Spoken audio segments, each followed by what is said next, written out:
Welcome to Neurodivergent Pulse, where we explore the often misunderstood world of neurodivergence with experts, parents, teachers, and therapists. Grounded in lived experience, each bite-sized episode gives you something practical to try.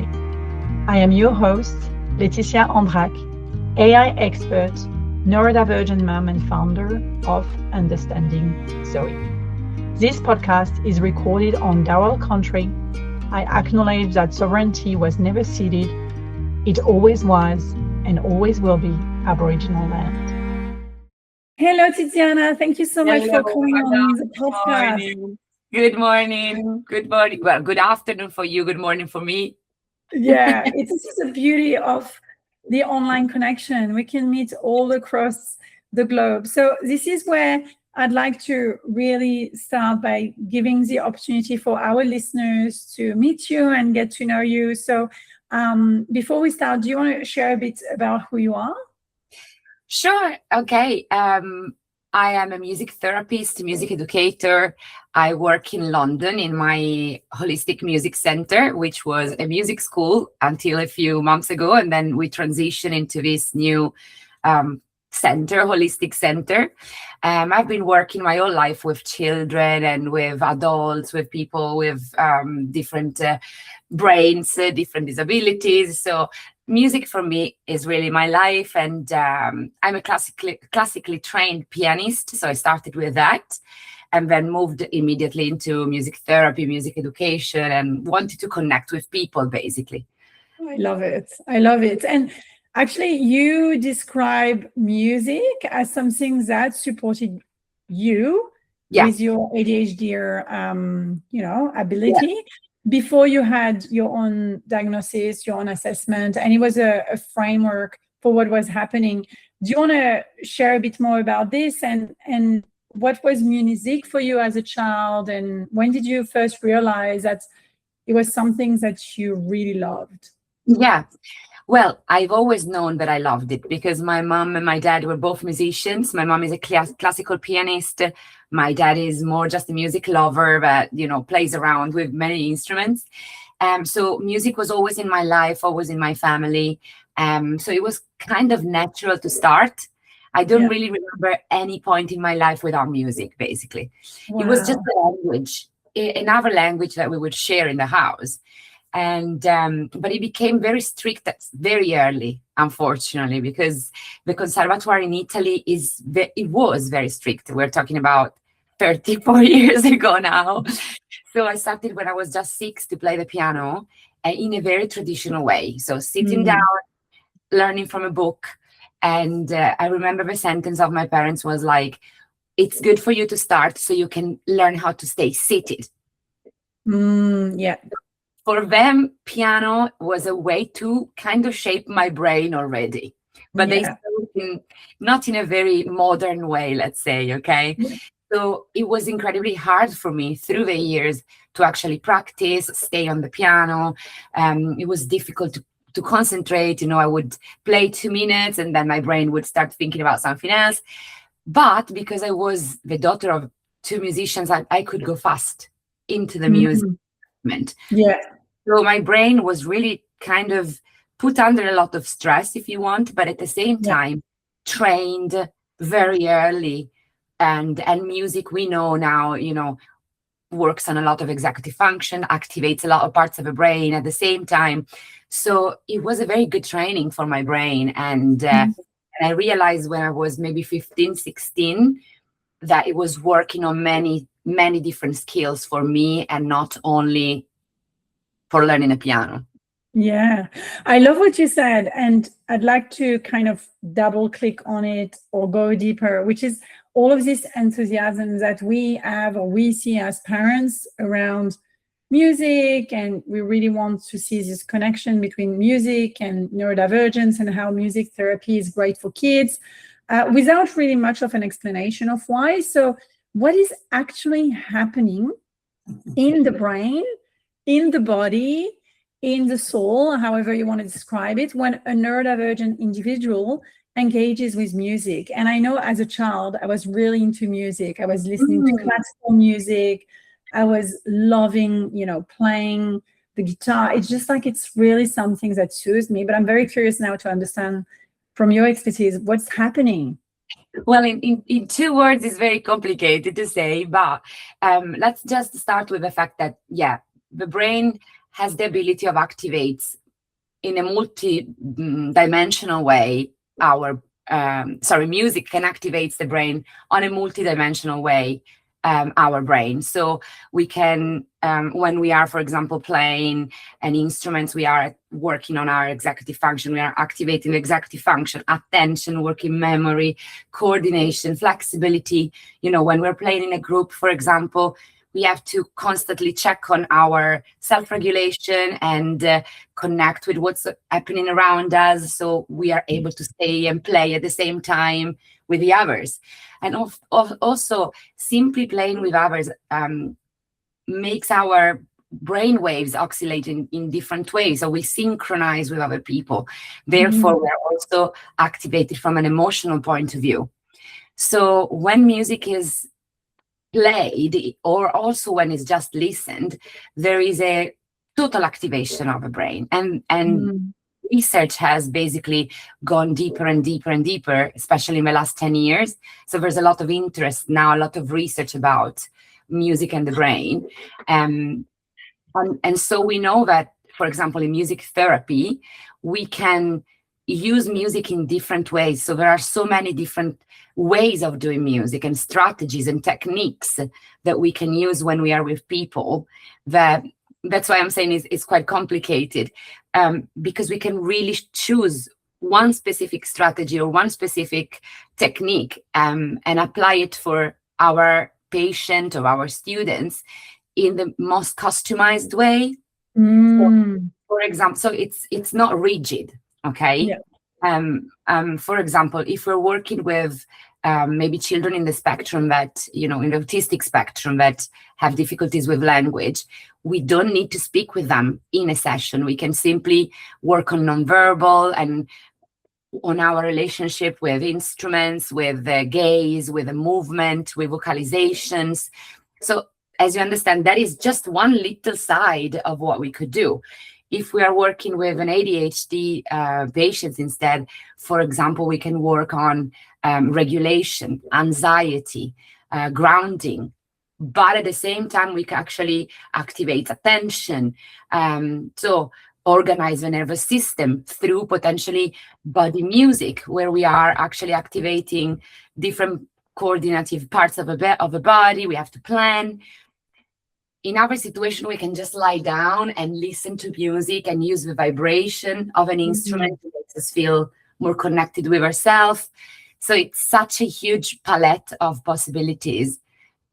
But that's probably why it's also complex to understand what is music therapy or what can music do for me, because we might think it's just about playing an instrument, but it's about, singing in circles, singing in choir, so many possibilities.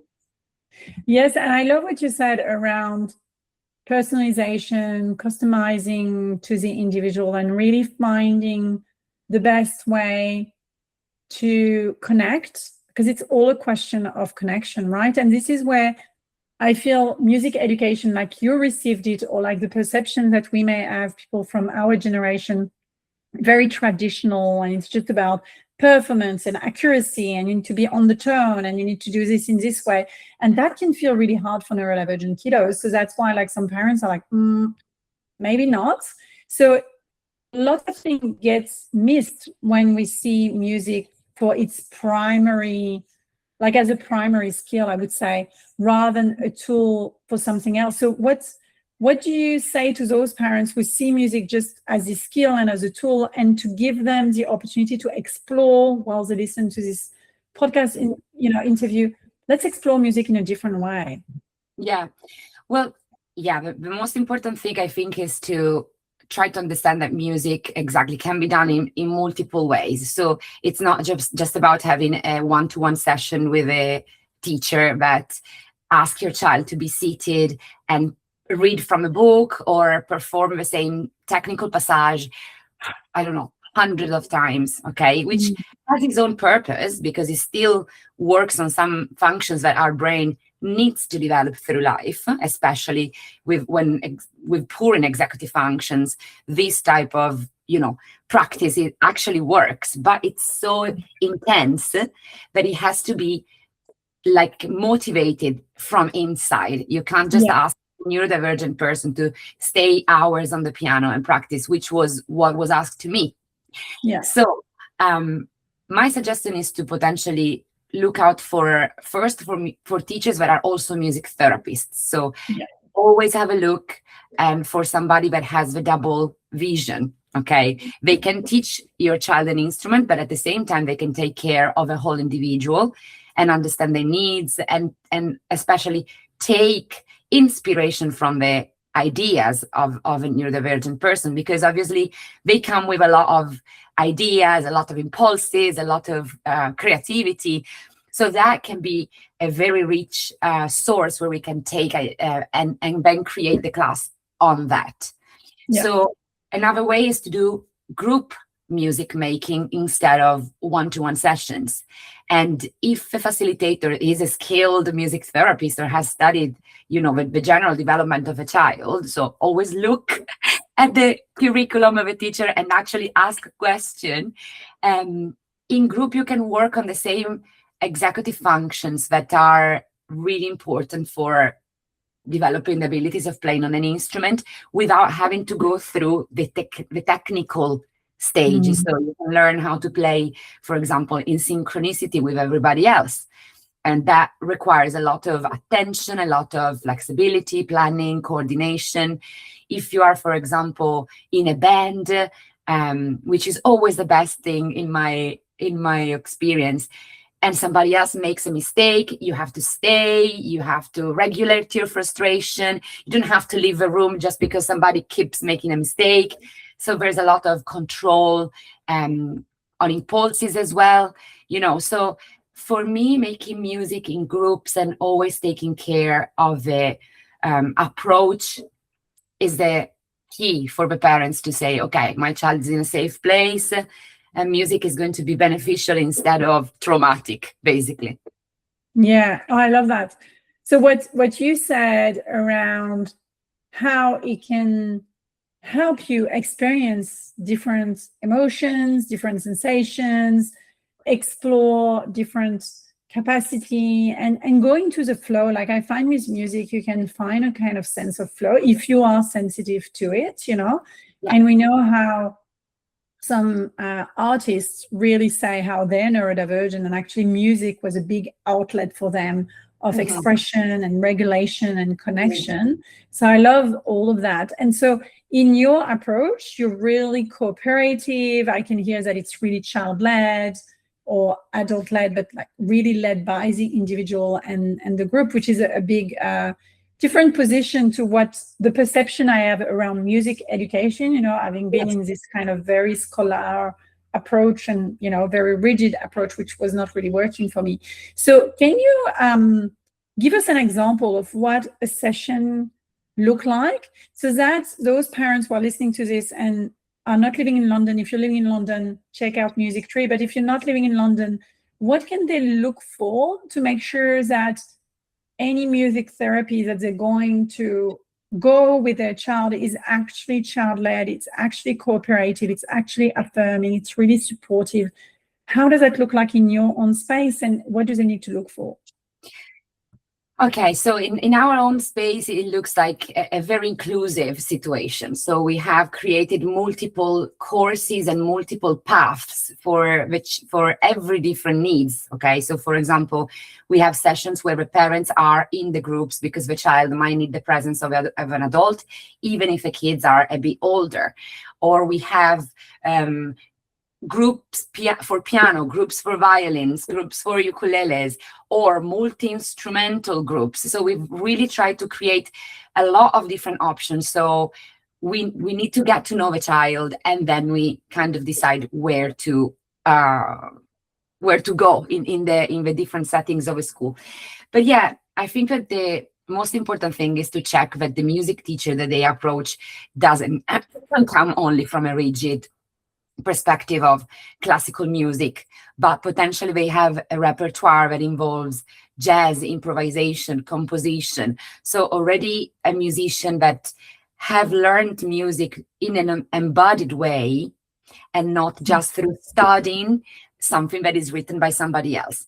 Because the problem is that when we come from classical music, we have taken the book and we have simply replicated or learned how to interpret it best, in the best possible way, the music written by somebody else. So there's also a lot of judgment and a lot of pressure on that, because you feel like you always have to play it at a certain level.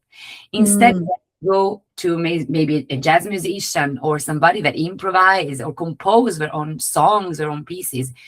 They already come from a much lower level of self-judgment, and therefore they can accept better the ideas of the children and integrate them in the process of learning, and which is fundamental for neurodivergent people, because if you're not interested in what you're doing, there's no way you're actually putting any effort in it.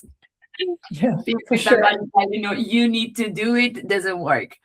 So yeah, I think that in our school we really try to operate with this cooperative process. If we're coming in the groups, the facilitator observe the groups and creates the activities, also accepting the ideas of the children, okay, even in a piano group. If instead they are in a violin session, the violin teacher is also a songwriter and a jazz musician and a classical musician. So, you have to really check on the curriculum of a teacher, with the CV of a teacher, to really understand what is their perspective, and ask a lot of questions on what is their goal. Is their goal to make your child pass exams, or is actually nurturing the musicality and using music to develop other skills? Yeah, I love that. But we'd also enter on a kind of a critical place here, because in our society at the moment, we tend to move students from many activities, one activity to the next. So one day is swimming, one day is dance, one day is music.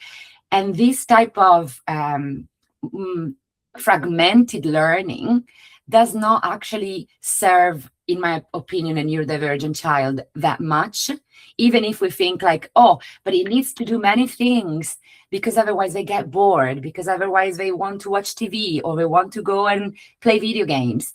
But it's actually nurturing a deeper sense for one passion that will really, really then allow them to work on those executive functions that are needed to have success in life. So going through frustration, going through difficult moments, understanding that there are, ups and downs in learnings. And so this is what we are seeing at Music Tree at the moment. This is a bit of the difficulty that we are observing. Yeah. And we're trying very hard with our families to say, one instrument a week, it's enough. They don't need 3 instruments a week, But it's so true that, and I need to remember the title of this book, but it's so true that now we are kind of putting so much on children around multiple activities that then it's kind of reducing their capacity, because we are asking them to go in those different settings, so it's more transition, it's more demand, it's more expectation, it's a new environment and so on, rather than going and doing this one thing and focusing on that passion. And I know for me it was horse riding. Like I was just all the time, with the horses. And it was really something that was a deep special interest and giving me so much.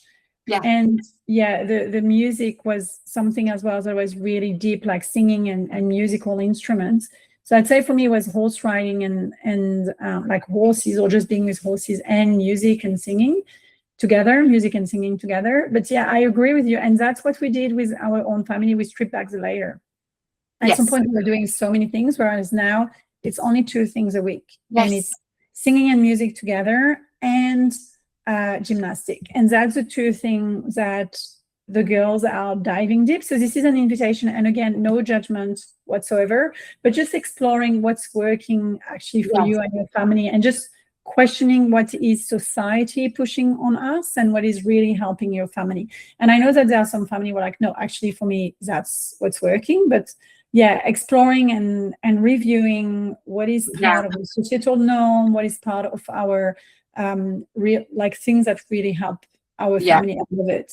It's like when you read about watching TV with your children and they tell you, watch a long movie instead of watching 10 episodes of Bluey one after the other, because we need to work on sustained attention instead of fragmented and divided attention. So it's kind of the same metaphor. If you think about your week and the long-term learning of your child, it's better to watch, Cinderella, that is a very slow movie, than watch 10 episodes of Bluey, because it works better for the brain. So with learning is the same. Slowing down, taking time, getting bored, which is super hard. And I know because I have a child that requires a lot of attention in that sense. But we notice that when she has, routine as well, and as well, just a few things that she can grow into, then they produce a much better result at the end. Yeah. And this is where it's all about identifying what's working for your child and what's supporting them. And for anyone listening to this, you are the expert of your child and you know what's best for them. This is the thing, because I really know that there are things that we can approach so differently. And this is an invitation for everyone listening to this to approach it differently. So as we are reaching the end of this episode, I wanted to ask you, for any family who is listening to this episode and they've tried to get into music and the teacher may not have been the right one, which was the case for us previously, either for this child or the setting or the teacher, and they're not really sure, what would you like them to know? What would you like them to explore? Or what question do they need to ask to make sure that this is a right space for them? Yeah, well, they have to check on first of all, ask the child, did you like it? You didn't like it. Okay, so really have a kind of a metacognitive approach with their own children, and then support them through the week. So it's not just about attending the class once a week, attending the music session, but potentially having an approach with a teacher that asking them, how can I support my child through the week? Can I come into the session and actually observe what you're doing so I can support my kid better during the week? Otherwise, it becomes like you play the ukulele once a week and then you forgot until the week after. And therefore, then what happens is that the child will stop earlier, music earlier, because they don't see the point, they don't progress. And as soon as they find the first difficulties, they would stop. So it's very important to get involved in the process of learning music. In our school, a music tree, we offer classes for the parents as well. So often families come and take their own class. And so when they go home, they can support their child better. And I think that they are doing, a lot of effort, some of them, because it's not simple to go back to music maybe after 30 years. But at the same time, it creates a new connection with their own children, and it's something that they really value. Yeah. And then, don't really care about exam and performance. That's never the ultimate goal in learning. It's just an external validation, an external motivation that make you think that your child is going through learning, but actually potentially is just pushed through steps instead of people internalizing the motivation and their own interests. So for me, these are the most important things that we try to explain to the families when they come to Music Tree. I would like Music Tree to open in Sydney, hey? But this is what there's a very amazing school in Sydney, actually. Somebody that I know works with me, so I will definitely tell you. Yes, please do, and we can put it in the show notes. That would be so good if you have a resource somewhere on your website or a cheat sheet or whatever that we could add as part of the show notes if anyone would like to find the right school for them to explore with their neurodivergent child or for themselves. And, it's very interesting what you shared, because it's actually what we did intuitively when Zoe started playing the guitar, took my guitar out, and it was so bad, like I needed to fix everything because I hadn't touched it in years. And we played together, and she actually taught me what she was learning, and just her teaching me things was a way for her to really build up her confidence and for us to have a beautiful connection. And we play the harmonium as well together. It's just like those little moments of connection, which are so precious when you have a neurodivergent child and you're neurodivergent yourself. Yeah. And that should happen in the session as well. So the teacher should be able to ask, what would you like to do today? How would you like to progress? Where was it difficult? So really open the conversation and create the class on the spot instead of starting from the book. I love it. So talking about a book very quickly before we wrap up, you have a book actually that is focusing on all of this. Do you want to tell us the title and a bit about it, and then we can close the episode? Yeah, it's a book that will actually be published in Italian first, and it's just about music and executive function and all basically that we can do as teachers and educators, not just musicians, but also teachers, normal teachers, to consider what's going on in the brain of a children when they are planning their activities. So the book will be basically going around macro structures instead of smaller activities. So every class will be planned with a wider idea of cooperating with the child in the class, and that's maybe the main focus of the book, really. I love it. So it hasn't been super simple to write it. Yeah, I imagine. It's quite innovative. Of activity, but it was more just like a kind of a pedagogy behind that. Yeah, amazing. Yes, because you're teaching lots of people about that. So if anyone is listening to this and they want to connect with you, they want to ask any question, any follow-up question, where can they find out more about you? If they're based in London, if they want to connect with Music Tree, how can they do that? Yeah, Music Tree is in London. So if they want to come straight to our sessions, they can, obviously. But otherwise online, they can find me on Instagram. So it's tiziana.musictree.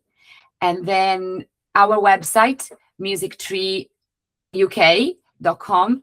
And in there, we will start from September, actually, a new kind of membership circle for families where we're bringing in episodes, and it's not a podcast, it's like proper webinars and masterclasses for families, including activities, things that they can do at home, and other experts. So we're starting really bringing the communication now to the families and talking about the importance of music for their kids and for themselves as well.